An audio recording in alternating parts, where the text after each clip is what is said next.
projectors over there, so I'm going to show you what this graph looks like in a second. Y equals x squared minus 4x minus 5. So you have both variables here, you have the x and the y, so it's going to generate a graph. But just for a second, let's just imagine we were factoring like normal, and let's say you were given this quadratic equation, 0 equals x squared minus 4x minus 5. Like we have been so far, remember all the steps, get it in standard form, divide by common factor, all that stuff. Let's just imagine this wasn't here for a second, and let's just go ahead and find the solutions to this really quick. So again, it's already in standard form. That was the first step. Second step, I can't divide by common factor. So I'm going to go ahead and factor this. So 0 equals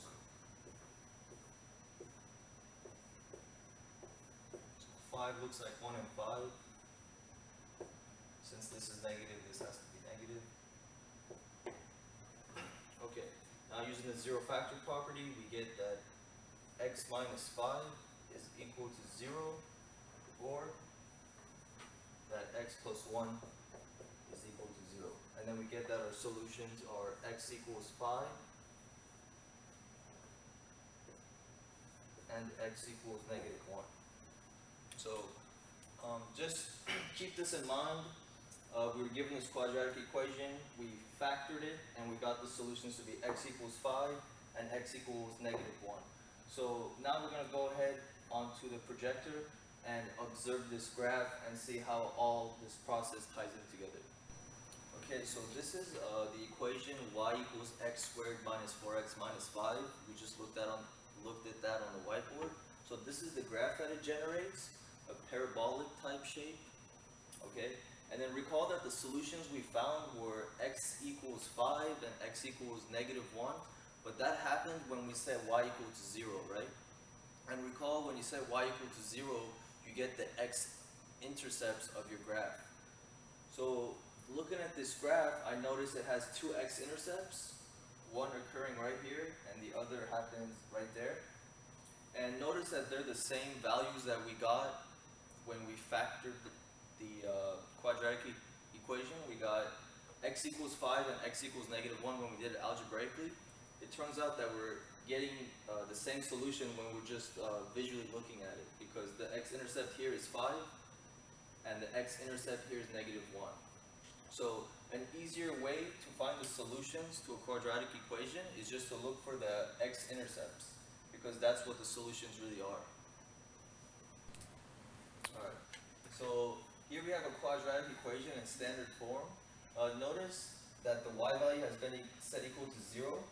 And it's a mystery function. We don't know what it looks like. I don't even know what a, b, and c are. So I can't go by factoring this or using any algebraic gymnastics or anything like that. But we're going to go head over to the projector, and because we do have a graph of this, so we're going to go ahead and see if we could find the solutions to this quadratic equation by looking at the graph. Okay, so we just looked at that mystery graph, 0 equals ax squared plus bx plus c. Here it is graphed out for us. Again, we don't know what a, b, and c are, but that's okay, because remember we saw that the y value was set equal to 0, and we know when the y value is set equal to 0, you find the x-intercepts from that. So looking at this graph, I could see that it has two x-intercepts. It has one at 0, and the other is at 4. So we don't even have to go about doing that algebraically. I mean, we can't even do it if we wanted to. But just looking at the graph, we could see that the solutions is x equals 0 and x equals 4. Okay, so looking at this example here, we have a quadratic equation is to the second degree. And we want to go ahead and solve this algebraically, and we want to look at it graphically. So just solving this algebraically, we could go about it two ways. We could take the square root of both sides, or we could rewrite x squared, because this exponent is letting us know we have two of these bases. So I could rewrite it as, I don't like the 0 on the left side. Okay, so x squared could be rewritten as x times x. And then by the zero factor property, we could set each of these individually equal to 0. So would equal 0 or x would equal 0. Notice we're getting a repeated answer, x equals 0 and x equals 0. So that just really means that we only get one solution out of this thing, which is x equals 0. So when we look at this on the graph, on the x-intercepts, we should only have one x-intercept happening at x equals 0. We're just trying to find the solutions graphically, so just looking at this graph, the only solution, or when you said the y equal to 0, you could, we saw that the x-intercepts were the solution, so we could see that it only has one x-intercept happening right here at 0, so we only get one solution for this graph at x equals 0. That would be the solution. Alright, so here's the last example I have for you all. The directions are to solve the quadratic equation by factoring and also graphically, because we want to see if the two answers are linking up and corresponding with each other. So why don't you go ahead and give this a shot, and then I will gladly go over it with you.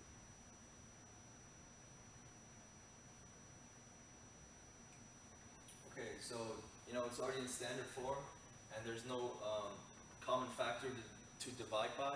So steps 1 and 2 are out the way. Step 3 is just a factor however you like. I'm going to go ahead and do the throwback, whatever you want to call it. Throw that 2 back, multiply with the 6, so you get 0 is equal to x squared minus 11x minus 12. Now I'm just going to go ahead and factor this.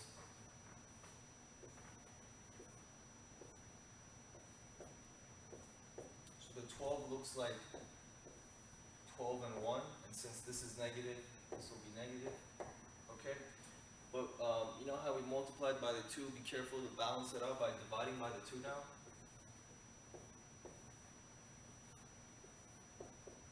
We said if it doesn't reduce, bring the 2 back. So we get 2x plus 1. This simplifies nicely to 6. So we're on the 0 factor property now. We're going to set each of these factors equal to 0. So you get 2x plus 1 equals 0, or the x minus 6 equals 0. Okay, so there's 2 steps here, minus the 1 first, and then divide the 2. So you get x is equal to a negative half. And then for this guy, there's just 1 step to add the 6 over, so you get x equals 6. Okay, so algebraically, we got that the solutions are negative half and 6. Let's go ahead and observe it graphically. Okay, so you know how we just solved the quadratic equation, 2x squared minus 11x minus 6, and we got the solutions to be 6 and negative half.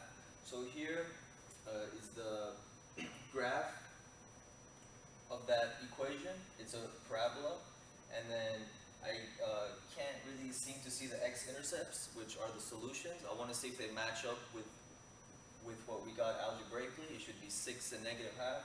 So zooming in on this thing, it's like magic. So you could see that the 6 is valid as one of our solutions, and then